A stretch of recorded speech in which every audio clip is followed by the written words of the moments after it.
우리 가슴에 손을 이렇게 고백하겠습니다. 하나님은 나를 사랑하십니다. 나를 사랑하십니다. 하나님의 사랑에 나는 위로를 받습니다. 나는 하나님을 절대로 포기하지 않을 것입니다. 그런 한 주의 인생을 살아간 여러분 되시길 축복합니다. 우리 지난주 러브하우스 또 부활주일 친구 초청 예배로 귀한 또 시간을 가졌었습니다. 지난주에 왔던 또 귀한 분이 또 방문한 지금 케이스도 있고 손을 들지 않았지만 더 있는 걸로 저는 알고 있습니다. 이 시간을 통해서 또 지난주일 그 시간이 귀했던 시간인 만큼 또 오늘의 시간 또 함께하는 시간이 주님의 귀한 시간 되길 축복합니다. 약간은 당황할 수 있을 것 같아요. 지난주랑은 굉장히 다른 분위기에서 또 예배가 진행되기 때문에. 그리고 저희 교회가 요즘 요한계시록의 본문을 보고 있습니다. 사실 교회를 처음 오시는 분들에게는 굉장히 부담이 되고 어려움이 되는 말씀일 수도 있지만, 그러나 하나님께서 또 그 가운데 함께 하실 것을 믿으며 함께 말씀 가운데 나아가게 축복합니다. 지난주 우리가 이 누가복음의 말씀을 보았다면 돌아와서 우리는 오늘 다시 요한계시록의 말씀을 보게 됩니다. 특별히 7인의 심판을 통해서 7장에서 14만 4천 명 흰옷 입은 수많은 백성들이 주의 자녀들이 승리하는 것을 보았습니다. 7인의 심판이 있었고 또 무슨 심판이 있었죠? 네, 7 나팔의 심판이 있었습니다. 괜찮아요. 예상했습니다. 7 나팔의 심판이 있어서 11장에서 우리가 러브하우스 이전 주일에 두 증인에 대한 것을 봤습니다. 두 증인, 그때 모세와 엘리야, 이 율법의 대표자, 예언의 대표자를 또 상징하기도 하고, 더 나아가 두 증인은 교회와 성도를 이야기한다라고 이야기했습니다. 11장 말씀을 통해서 7 나팔의 심판이 진행되면서 두 증인이 죽기까지 충성하고 실제로 죽임을 당합니다. 순교를 당하지만 하나님께서 그 순교한 두 사람을, 성도와 교회를 다시 부활시켜서 하늘의 영광에 함께하는 장면이 바로 11장의 말씀이었습니다. 그래서 이제 7인의 나팔, 7인에 대한 재앙, 또 7 나팔에 대한 재앙이 지나고 뒤에 7 대접의 심판에 대한 그런 말씀이 진행되기 전에 12장부터 14장 말씀은 그 사이에 삽입된 말씀을 우리가 보게 됩니다. 오늘 특별히 12장과 13장 말씀을 통해서 이 마지막 때 하나님의 최후의 심판이 진행될 때 이 교회가 마주하는 사단과의 영적 전쟁에 대한 말씀을 우리가 함께 볼 때 하나님께서 우리 가운데 주신 말씀이 무엇인지 귀한 시간 되기를 축복합니다. 하늘과 땅에서 이 영적인 전쟁이 펼쳐지는데, 특별히 오늘 용과 그리고 두 짐승과 또 여인이 등장하는 것을 보게 됩니다. 먼저 오늘 3절부터 5절까지 말씀을 함께 읽도록 하겠습니다. 같이 읽겠습니다. 그때도 또 다른 표징이 하늘에 나타났습니다. 7 머리와 10뿔을 가진 붉은 용이 나타났는데 그 머리에는 7 면류관을 쓰고 있었습니다. 용은 꼬리로 하늘에서 별들의 3분의 1을 끌어다가 땅으로 내던졌습니다. 용은 막 해산하려고 하는 여자 앞에 섰는데 이것은 그녀가 아이를 낳을 때 삼키기 위한 것이었습니다. 여자가 아들을 낳았는데 그 사내의 아이는 장차 쇠 지팡이로 만국을 다스릴 분입니다. 그때 그녀의 아내는 아멘. 자, 말씀을 보면 여인과 붉은 용이 나옵니다. 먼저 붉은 용은 7 머리와 10뿔을 가지고 있어요. 그 용은 무엇을 합니까? 이 여인이 임신을 했는데 아이를 낳는 것을 기다리고 있습니다. 그 아이를 해치기 위해서, 그 아이를 공격하기 위해서 이 용이 그 앞에서 기다리고 있던 것을 우리는 알 수 있죠. 이 용의 정체는 12장 9절에 나오는데 바로 옛뱀, 마귀, 사탄입니다. 아이를 공격하기 위해서, 삼키기 위해서 기다리고 있는 말씀이죠. 그러면 여인은 무엇을 의미합니까? 여인은 단순하게 육신적인 어머니 마리아를 이야기하지 않습니다. 말씀을 보게 되면 그것은 교회를 나타내는 것을 보게 돼요. 여인이 낳은 아이는 5절에 읽었듯이 교회의 생명이 되시고 그리고 완성자이신 예수 그리스도가 여인의 몸에서 나오는 것을 보게 됩니다.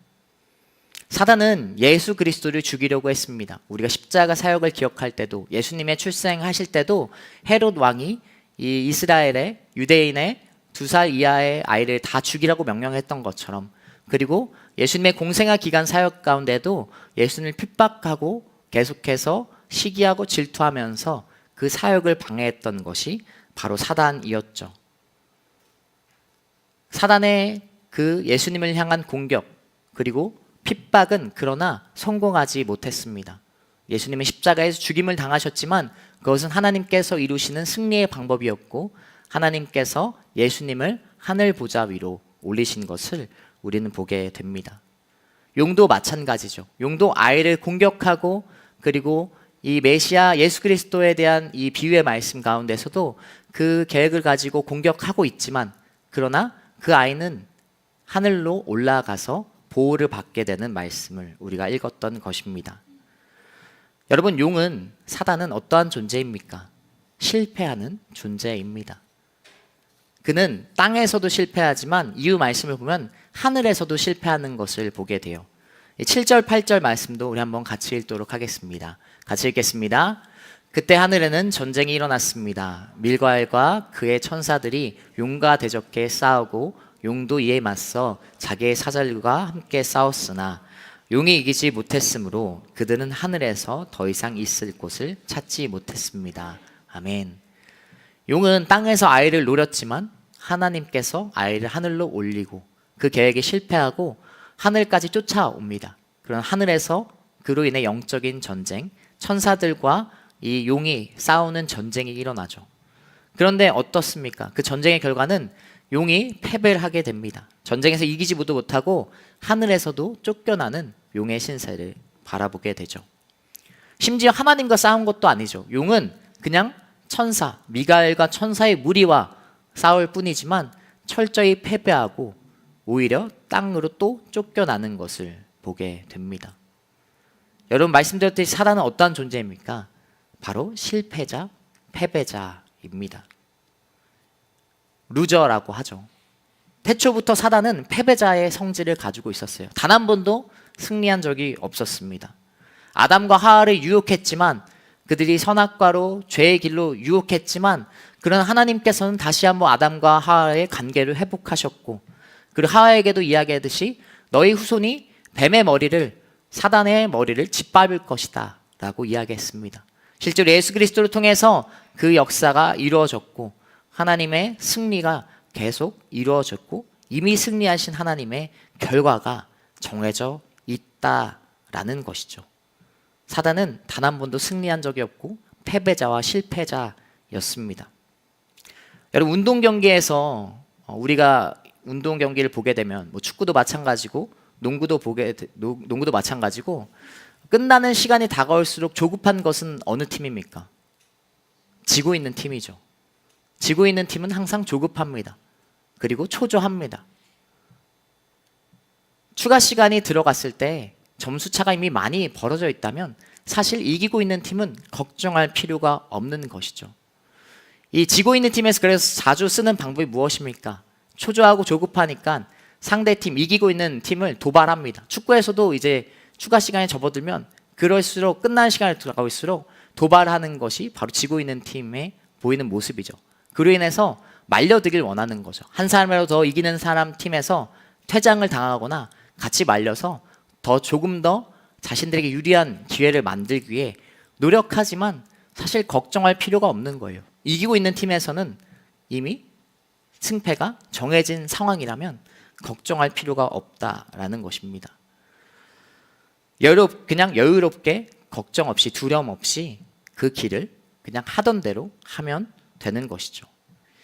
오늘도 제가 오기 전에 그 축구 하이라이트를 이렇게 제가 어제 라이브로 못 보기 때문에 새벽에는 축구를 못 보잖아요. 설교를 준비해야 되니까.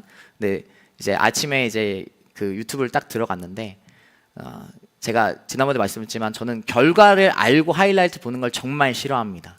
왜냐하면 그 라이브로 못 보지만 하이라이트에서 그리고 결과를 못 보면 이렇게 너무 재밌잖아요. 근데 딱 들어갔는데 이미 썸네일에 결과가 적혀 있는 거예요. 그래서 너무나 이렇게 마음이 어려웠는데 근데 지난번에 얘기했지만 결과를 안다면 결과를 알고 하이라이트 본다면 만약에 내가 응원한 팀이 이 썸네일처럼 3대2로 이겼어. 그러면 하이라이트 보다가 한 골이 먹어도 걱정할 필요가 없는 것이죠. 이미 결과를 알고 있으니까요. 그런 것처럼 이미 우리의 하나님의 자녀들은 승리자이고 결과가 정해진 것을 보게 됩니다. 골로새서 2장 15절은 이렇게 말씀하고 있어요. 제가 읽겠습니다. 통치자들과 권세들을 무력화하여 드러내어 구경거리로 삼으시고 십자가로 그들을 이기셨느니라. 아멘. 주님께서는 모든 무력을 가진 사람, 권세를 가진 그러한 사단의 어떤 속삭임과 거짓일지라도 그런 이미 실패자고 패배자 그 사단에 대해서 이미 하나님께서 승리하신 것을 보게 된다라는 것이죠. 십자가로 예수 그리스도는 승리하셨습니다. 그를 믿는 우리는 어떻습니까? 우리는 물론 넘어질 수 있어요. 때로는 사단의 공격과 유혹에 넘어질 수는 있죠. 그러나 우리는 쓰러질 수 없는 존재입니다. 우리는 승리자의 자녀이고 우리는 예수 그리스도를 믿는 하나님의 승리의 자녀이기 때문에 그렇습니다. 여러분이 오늘날 살아갈 때 우리가 어떤 어려움이나 고난 속에도 잊지 말아야 될 것은 무엇입니까? 그 고난과 어려움은 한순간이라는 거예요. 그 시간이 지나면 하나님께서 다시 우리 사랑을, 내가 그 사랑을 회복할 수 있는 충분한 자녀이고 다시 세우시는 하나님의 은혜와 사랑 가운데 승리한 예수 그리스도의 자녀로서 살아갈 수 있는 여러분 되시길 축복합니다. 그래서 용은 철저히 실패, 패배자의 모습을 계속해서 보여줍니다. 오늘 말씀에서도 마찬가지죠. 그 패배자, 실패자, 사단인 용은 이제 마침내 다른 방법을 생각해내기 시작해요. 전면전은 안 되니 땅에서도 지고 하늘에서 지니까 사람들을 미혹하기 시작하는 것입니다. 어떻게 사람들을 미혹하게 됩니까? 바로 진짜를 따라하는 것이죠. 진짜 하나님을 가짜, 패배자, 실패자, 사단이 따라하기 시작합니다. 우리 13장 1절과 2절 말씀을 함께 읽도록 하겠습니다. 같이 읽겠습니다.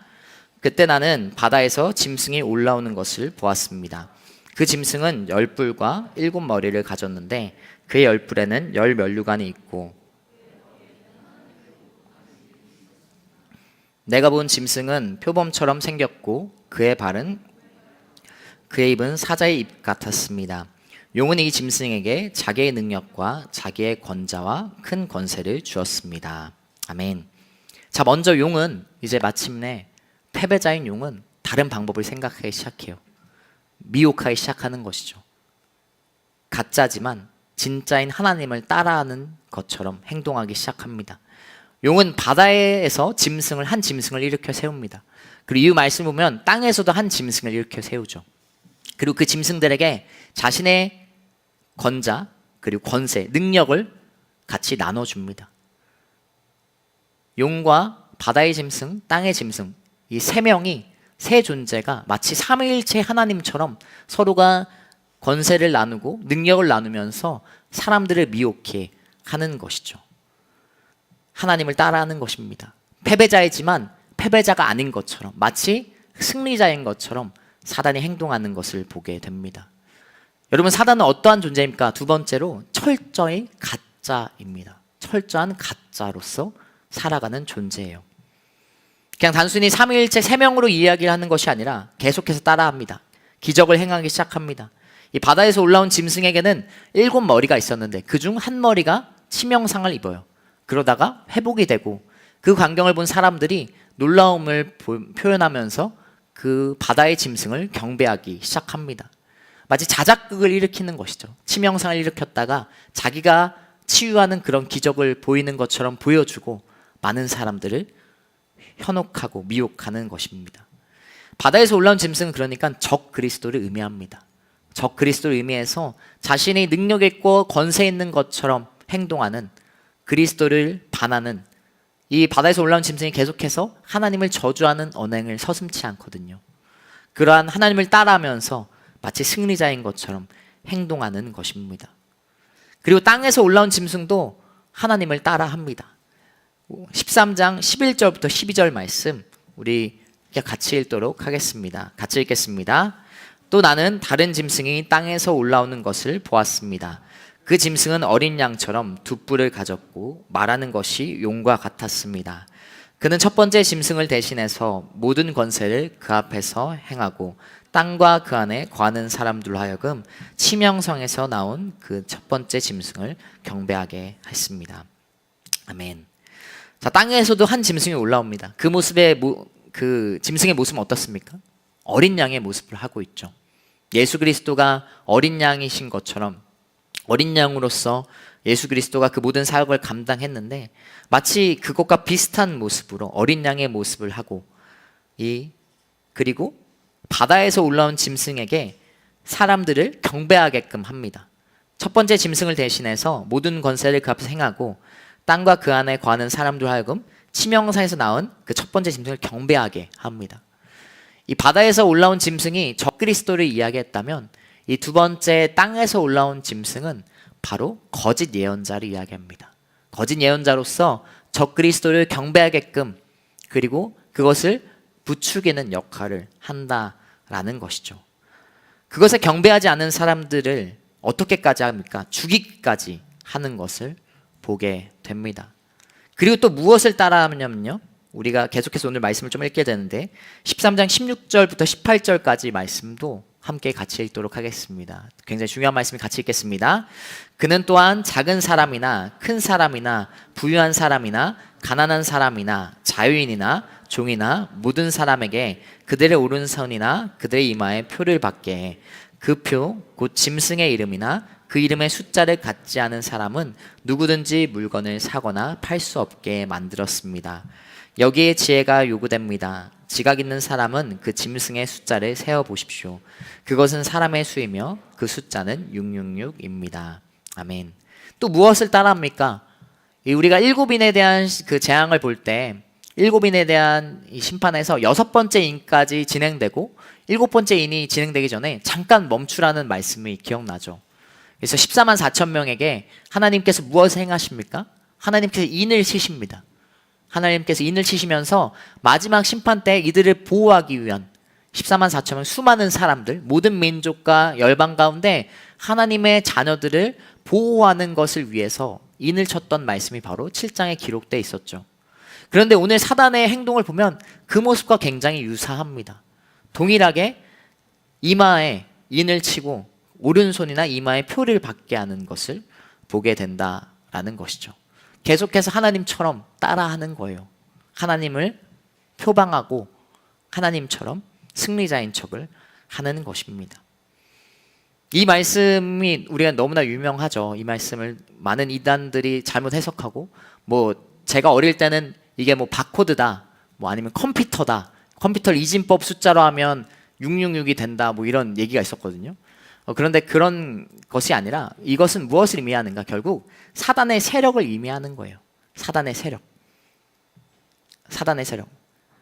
이것은 어떤 특정한 사람으로 단정 지어지는 것이 아니라, 그리고 무슨 바코드나 무슨 우리의 정말 실제적으로 심어지는 칩이 아니라, 그런 베리칩이 아니라 언제나 있었던 적그리스도와 예언자와 같은, 용과 같은 사단의 세력을 이야기합니다. 그냥 한 존재가 아니죠. 물론 1차적으로 이때 당시 이 도미티아누스 황제를 이야기하긴 합니다. 그러니까 그 황제만 이야기하는 것이 아니라 언제 어디서는 있던 적그리스도들 다 이야기한다라는 것이죠. 이 도미티아누스를 이야기하는 것은 저번에 잠깐 이야기했지만 히브리어 알파벳은 그 각자 알파벳이 나타내는 숫자가 있습니다. 도미티아누스가 제2의 네로라고 불렸던 황제인데 기독교를 강하게 핍박했던 네로 황제처럼 이 도미티아누스가 굉장히 핍박을 했던, 기독교를 핍박했던 황제였거든요.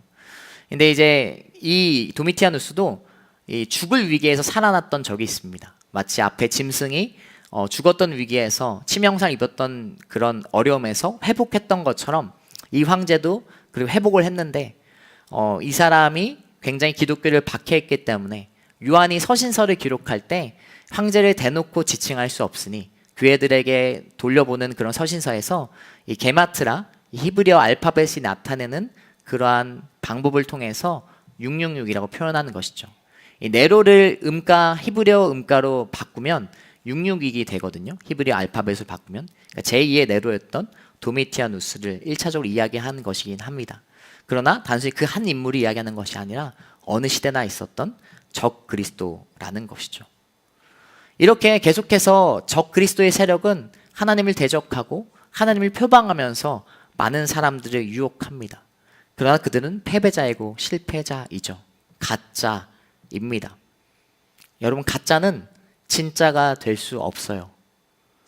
그들의 공격과 어려움이 분명 있습니다. 그들이 유혹하고 현혹함으로 이 땅에서 사는, 말씀에 나오는 교회들과 그리고 교회의 후손들, 그리스도인들이 어려움을 겪게 되지만, 그러나 말씀을 자세히 살펴보면 그들에게는 제한적이고 한정적인 그런 시간이 주어져 있습니다. 42개월이든가, 그리고 한정적으로 그런 핍박과 고난을 줄 수밖에 없는 존재이죠. 왜 그렇습니까? 패배자이고 가짜이기 때문에 그렇습니다. 모든 만물을 다스릴 권세가 그들에게 없기 때문에 그래요. 가짜는 진짜가 될 수 없기 때문에 그렇습니다. 여러분, 축구 얘기를 또 하는데, 여러분, 축구 유니폼은 비쌉니다. 여러분이 그 축구에 관심이 있다면 알겠지만 축구 유니폼 한 벌에 마킹까지 하면 15만 원에서 20만 원 가까이 듭니다. 그런데 이 학창 시절에 여러분 단체복을 맞추잖아요. 단체복을 이제 반에서 맞추는데 당연 진짜로 못 맞추지 못하죠. 학생들이 돈이 어디 있고, 신대원 때도 맞췄는데 신대원 때도 저희 돈이 없었기 때문에 부끄럽지 않습니다. 짝퉁을 맞췄어요. 짝퉁을 맞췄어요. 교육 전도사들이 다 같이 모여서 레플리카를 그냥 맞추자 이렇게 해서 가짜를 맞췄습니다. 그런데 요즘 사실 그 단체복 퀄리티가 진짜처럼 굉장히 좋습니다. 진짜로 잘 나와요. 그리고 그러면 안 되지만 엠블럼도 다 달려 있고 그런 마크도 다 마킹 해주곤 합니다. 그래서 이렇게 단체복을 맞추고 너무 기쁘게 진짜 퀄 좋다, 요즘 너무 좋다라면서 입었어요. 계속해서 잘 입다가, 그런데 그 어떻게 보면 짝퉁이, 가짜 유니폼이 한계가 있던 것을 언제 느꼈을까요? 뭐라고요? 못 들었어요. 미안해요. 네, 빨래를 했을 때 각자 이름을 다 마킹했거든요. 교육 전도사들이 되게 홀리하게 무슨 트리니티 뭐 아니면 바울, 폴 이런 마킹을 다 했어요. 근데 한번 빨래하니까 다 후두둑 떨어져 있는 거예요. 그래서 그때 딱 느꼈습니다. 가짜 유니폼은 어쩔 수 없구나. 그리고 제 집에는 그 유니폼이 이제 그냥 평상복이 됐죠. 그리고 제 옷장에 걸려 있는 진짜 유니폼, 손흥민 유니폼은 진짜 애지중지하게 딱 걸려 있습니다. 돌아가서 가짜는 진짜가 될 수 없어요. 한참 차이가 있습니다. 우리 앞에 봤지만 사단은 하나님을 따르는 천사들에게도 안 되는 존재예요. 하나님과 대적할 수도 없고 하나님을 따르는 천사들에게도 대적이 안 됐던 존재입니다. 그들은 말씀에서도 이야기했듯이 가짜이고 거짓의 아비이기 때문에 그렇죠. 요한복음 8장 44절 후반절 말씀은 이렇게 기록하고 있습니다. 같이 읽겠습니다. 또 그 안에 진리가 없기 때문에 진리 안에 서지 못한다. 그는 거짓말을 할 때마다 자기 본성을 드러낸다. 이는 그가 거짓말쟁이이며 거짓의 아비이기 때문이다. 본성 자체가 그는 가짜입니다. 거짓의 아비입니다. 거짓을 할 때 본성이 드러난다라고 말씀은 기록하고 있어요. 그것은 진짜가 아니고 거짓이고 우리를 거짓으로 유혹하는 자들이죠. 여러분, 이 말씀을 통해 우리는 무엇을 깨달아야 됩니까? 그럼 무엇을 깨달을 수 있습니까? 그런 가짜, 실패자 너무나 잘 알죠. 그런데 오늘날 우리는 무엇을 깨달을 수 있나요? 이 영적인 전쟁이 우리와 무관해 보일 수 있지만 그러나 오늘도 우리는 영적인 전쟁을 치르는 상태에 놓여 있습니다. 여전히 교회를 향한 고통과 핍박은 계속되고 있어요. 어떤 지역에는, 어떤 나라에서는 하나님을 믿겠다고 개종하면 죽임을 당하는 나라가 여전히 있습니다. 그리고 오늘날 우리도 그리스도를 살아가는 것이 결코 자유로운 시대가 아닌 것을 보게 됩니다. 이렇게 대놓고 영적인 전쟁이 우리 가운데 펼쳐지지 않을 수 있지만 오늘날 영적인 전쟁은 어떻게 이루어지고 있을까요? 우리에게 어떻게 사단과 적 그리스도와 거짓 예언자들이 어떻게 우리를 유혹하고 있을까요? 제가 한번 그래서 물어봤어요. 저도 궁금해서 제가 요즘 GPT를 유료 결제해서 했는데 물어봐서 녹음을 했는데 한번 같이 들어보면 좋을 것 같습니다. 너무나 딱 인사이트를 주더라고요.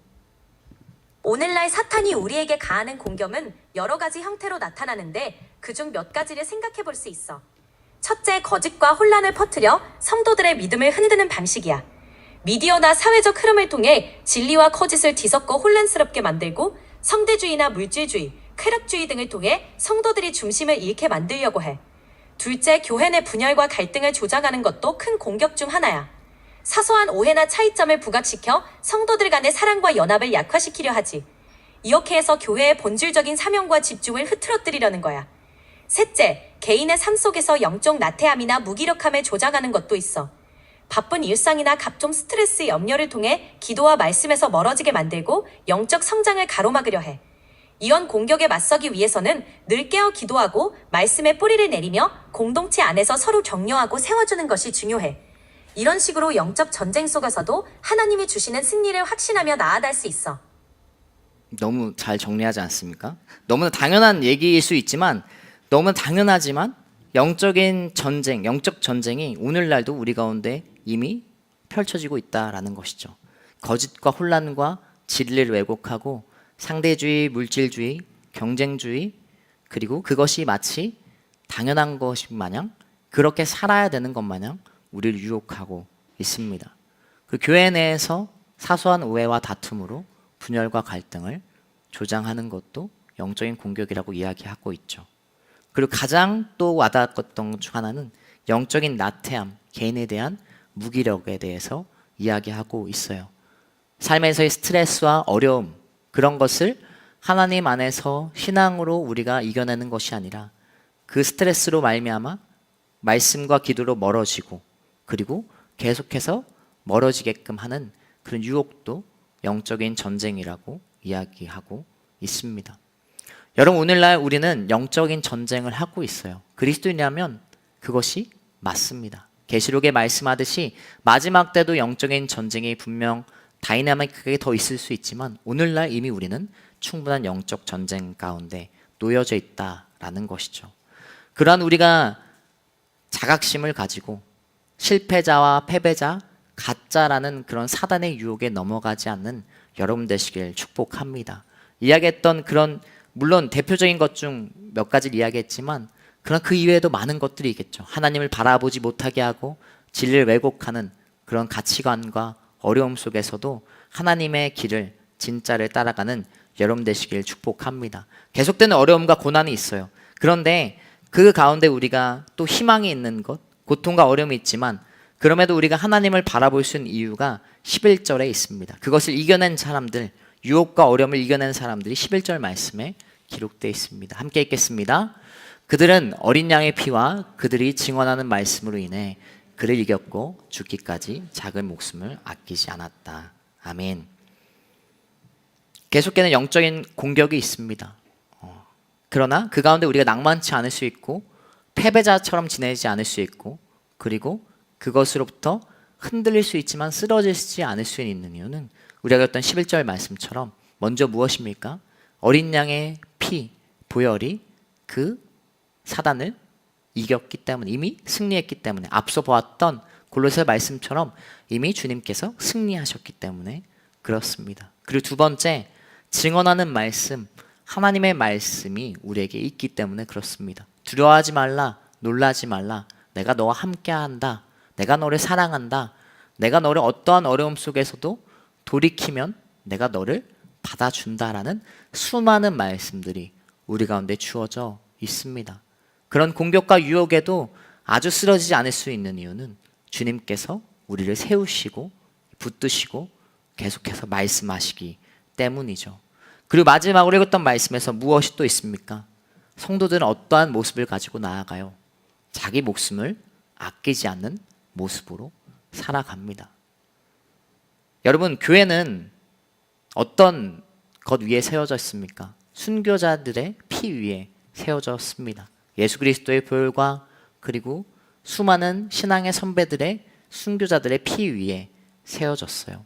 자기 목숨을 아끼지 않았던 그리스도로 말미암아 우리가 계속해서 승리해왔고 이 땅에서도 하나님을 바라볼 수 있는 그리고 하나님을 갈망하며 살아가는 존재들로 살아왔습니다.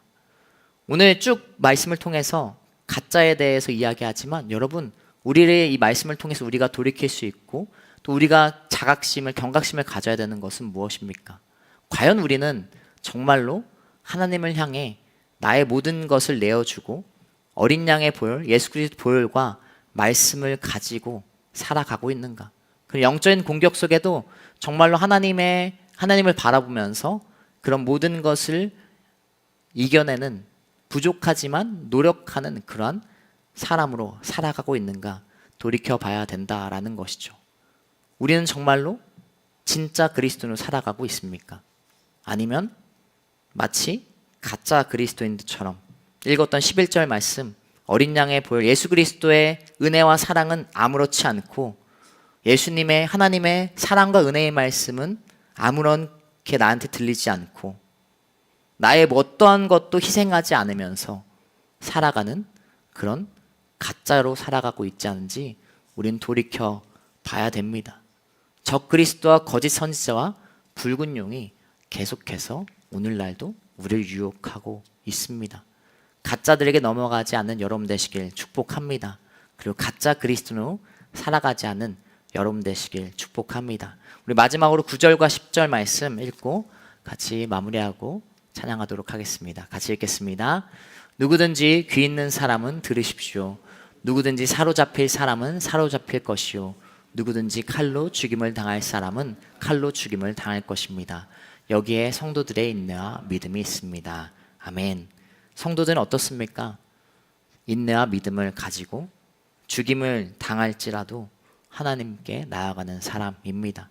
우리의 모습이 그러한 모습이 되길 소망합니다. 정말로 하나님을 향한 정말 진실한 마음을 가지고 이곳에 하나님을 예배하며 나아갈 때 정말 마음이 뛰고 가슴이 뛰고 하나님의 사랑을 경험하길 소망하는 마음으로 나와서 하나님께 정말 예배 드릴 수 있는 귀한 우리 공동체가 되길 축복합니다. 삶에서도 마찬가지로 삶의 고난과 스트레스, 어려움이 있지만 그것에 휩싸여서 지배당해서 하나님을 바라보지 못하는 것이 아니라 그 순간에도 하나님을 바라볼 수 있고 그리고 하나님을 향한 온전한 마음을 가지고 또 공동체 안에서 또 더욱더 영적인 성장 또 전쟁을 이겨내는 여러분 되시길 축복합니다.